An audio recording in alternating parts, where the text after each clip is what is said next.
Long before virtual reality, social media, or simulation theory, Plato offered a metaphor so enduring that it still defines how we think about knowledge and illusion: the allegory of the cave.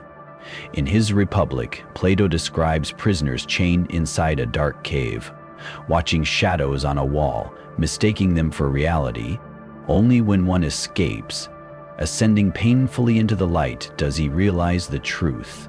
The world he believed was real was only a projection. This ancient parable is more than a story.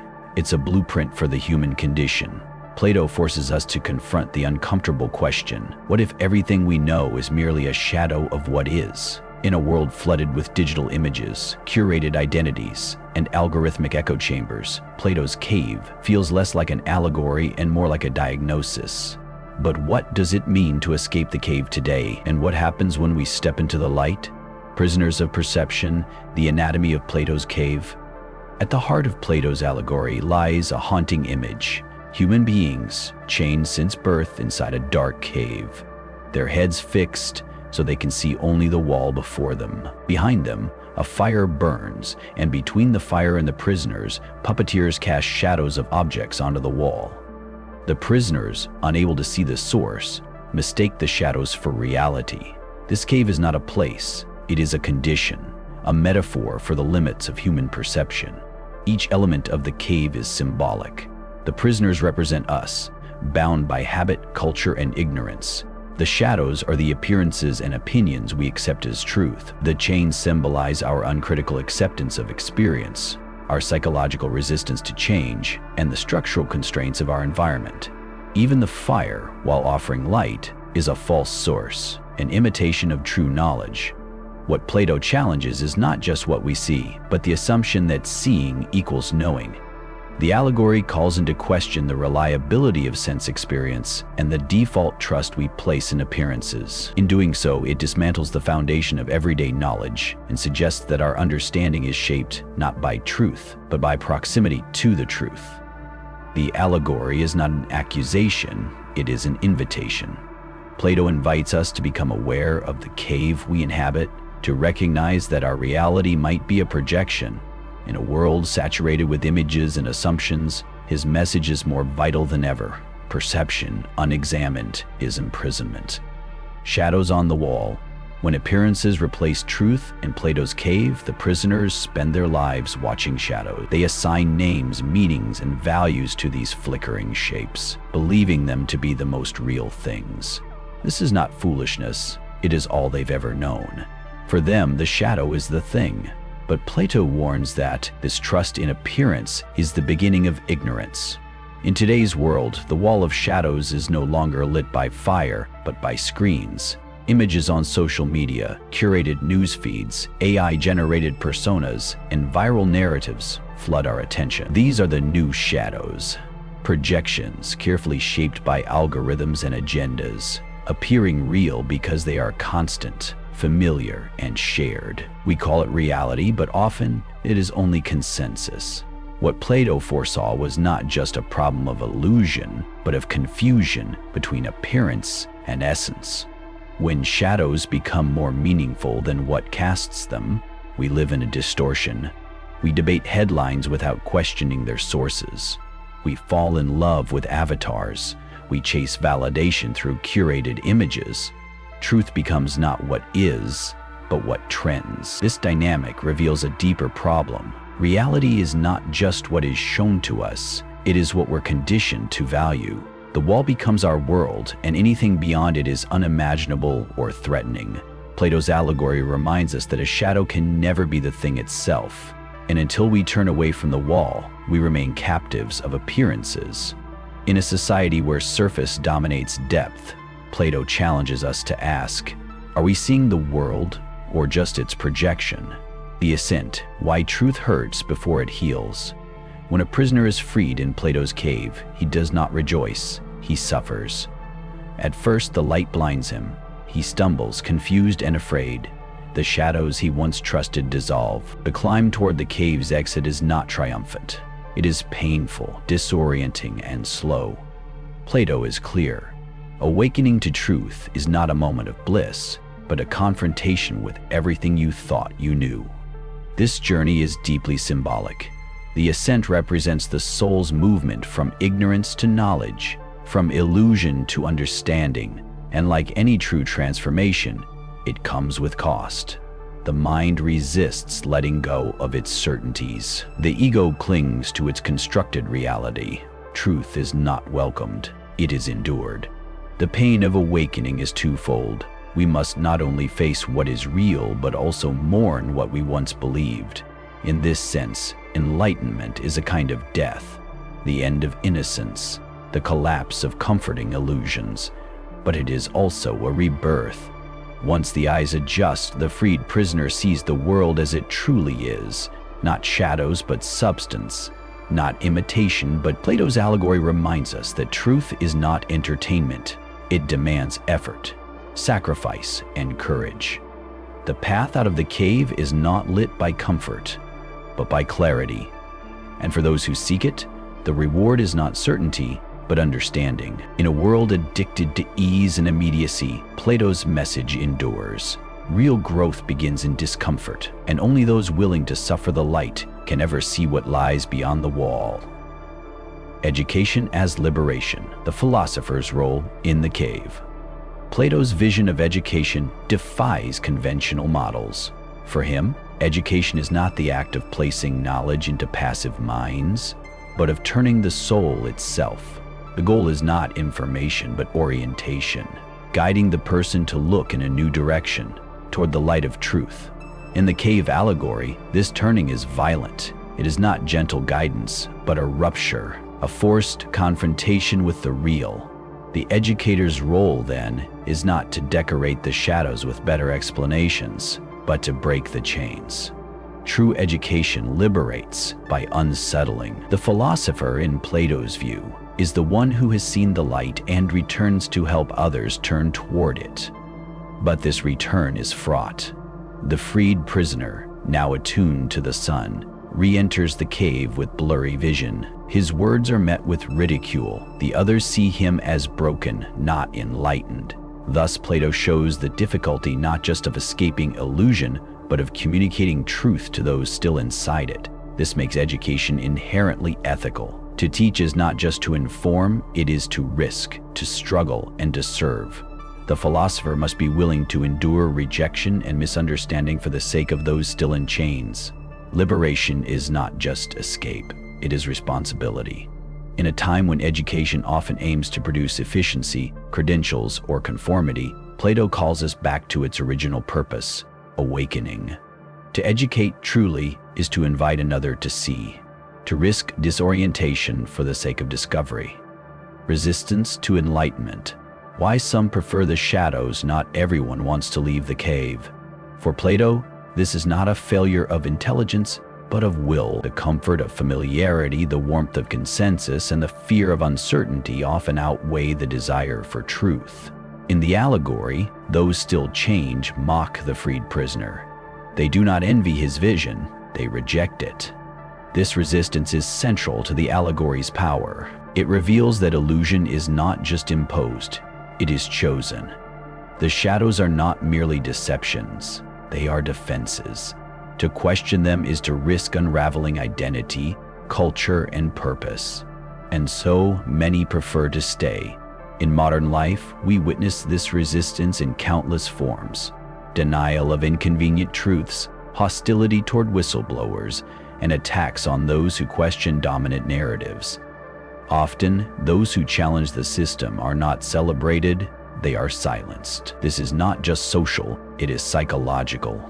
The mind protects itself from disruption, even at the cost of truth. Plato's cave shows that freedom is frightening. The light reveals too much. It demands change. It exposes flaws, and it offers no guarantees. Shadows, on the other hand, offer stability, even if they are false. To step into the light is to risk everything, and not everyone is willing. But this is precisely why enlightenment is rare. It cannot be forced. It must be chosen. And for that choice to be made, one must first suspect that the cave is not all there is. Plato understood. The greatest obstacle to truth is not ignorance, it is comfort. Back into the cave. The philosopher's burden. Once the freed prisoner sees the light, truth beyond the shadows, his journey is not over. For Plato, the most important part of the allegory is not escape, but return. The philosopher must descend back into the cave, back into darkness, to help those still in chains. But this return is perilous. The others, still bound, have only ever known shadows. When the freed prisoner tries to explain the world above, the real world, they mock him. His eyes, adjusted to sunlight, now fail in darkness. He appears blind. His words sound mad. His truths are dismissed as delusions. This, Plato tells us, is the philosopher's burden, to risk ridicule, even violence, for the sake of awakening others. The moral weight here is immense. The philosopher is not allowed the luxury of solitude or escape. Knowledge brings duty. Enlightenment without compassion is incomplete. But compassion in this case is dangerous. It means walking back into ignorance, confronting resistance, and sacrificing comfort. This dilemma still echoes today. Truth-tellers, educators, and reformers are often met with hostility. Challenging the norm is not celebrated, it's punished. The philosopher becomes a threat to stability, not a hero of truth. Yet Plato insists, real wisdom demands the courage to return. The point of seeing the light is not to escape the cave forever, but to help others see it too. The ascent to truth is individual, but the responsibility it brings is collective. Modern caves, social media, algorithms, and the illusion of choice. Plato's cave was built from stone and shadow. Ours is built from screens and code. Today's prisoners do not stare at a wall. They scroll through feeds, but the dynamic remains the same. Curated images, filtered narratives, and manufactured consensus masquerade as reality. The cave has gone digital. Social media is our new puppet theater. Algorithms determine which shadows we see, what content appears, which stories trend, which opinions rise. But unlike Plato's prisoners, we believe we are free. We like, share, comment, and curate. Yet these choices are shaped invisibly by systems designed to capture attention, not reveal truth. This illusion of agency is the most dangerous deception. The more we personalize, the more we are confined. We are fed what comforts us, confirms us, and keeps us engaged. Dissenting views are hidden. Complexity is flattened. Truth becomes what is most clickable. In this environment, intellectual assent becomes harder than ever. The cave adapts to our preferences. It makes itself comfortable. And as we decorate our digital caves with affirmation, we lose sight of the possibility that something real lies beyond. Plato warned that the problem wasn't illusion, it was mistaking illusion for truth. In a world of deep fakes, curated realities, and performative authenticity, we are constantly surrounded by shadows that feel real. But until we question the wall itself, its sources, systems, and motives, we remain bound. Escaping today's cave requires not just doubt, but digital awareness. The question is not whether we see, but who controls what we see and why. Light and fire, two sources of illumination, two kinds of deception. In Plato's allegory, light plays a central role, but not all light is the same. The fire inside the cave casts shadows. The sun outside the cave reveals truth, real forms. This distinction is subtle but crucial. Not all that shines is truth, and not all clarity is genuine. The fire deceives. It creates the illusion of knowledge. The prisoners believe they understand the world because they see patterns, motion, and consistency. But these are only echoes of reality. The fire offers familiarity, but not understanding. It is the light of simulation, not substance. The sun, by contrast, is painful at first. It overwhelms the senses. It destabilizes identity. But it is the source of true knowledge, what Plato calls the good. It illuminates not just things, but their essence. It transforms perception into wisdom. In modern terms, the fire is media spectacle. Surface-level understanding, ideology dressed as truth. It dazzles but misleads. The sun is critical thinking, philosophical inquiry, and moral clarity. It demands effort and humility. Plato's warning is clear. Don't mistake brightness for truth. The most dangerous deceptions are not hidden. They are illuminated by a false fire. The echo chamber, the propaganda feed, the viral lie, these are today's flickering shadows, cast by carefully placed fire. To seek the sun, we must first question the fire. We must ask, who built it and what does it conceal? Is there ever a final escape? Plato, postmodernism, and the problem of ultimate reality. Plato imagines a world beyond the cave, a realm of forms, pure and eternal. But in the centuries since, philosophers have asked, is such a realm even possible? Can we ever access ultimate reality, or are we forever trapped in layers of interpretation, language, and perspective? Postmodern thinkers like Derrida and Baudrillard challenge Plato's certainty. They argue that all meaning is constructed, all truth contextual. Reality is not discovered, it is made. The cave, in this view, has no exit. Every step out is just another cave, another framework. The shadows never end, they just shift. This poses a problem for Plato's vision. If all knowledge is mediated, then even the sun might be an illusion. Perhaps there is no pure light, only different fires. Perhaps truth is not something we find, but something we create in dialogue, in action, in reflection. Yet Plato's allegory remains powerful, not because it promises final escape, but because it provokes relentless questioning. The point is not to reach absolute truth, but to become aware of the structures that shape belief. The cave teaches skepticism, not dogma. In the end, perhaps the truest ascent is the awareness that we may never fully ascend, but in that awareness lies freedom. The freedom to choose inquiry over certainty, growth over comfort. The escape, then, is not from illusion to truth, but from blindness to vision, from passivity to philosophical courage, living in the light, ethics beyond the illusion. What happens after the cave? If we come to see that reality is constructed, that much of what we believed was shaped by shadows, how should we live? For Plato, enlightenment is not just intellectual, it is ethical. The one who sees clearly must live differently. The light reveals more than facts. It reveals values. It shows what matters, what endures. It forces us to confront not only what we know, but how we act. In the cave, it was easy to follow, to imitate, to conform.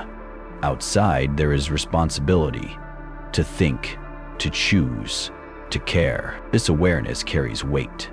Once we see the structures that shape illusion, political, cultural, digital, we cannot unsee them. We are called not just to understand, but to engage. Ethics begins when we stop living reactively and start living reflectively.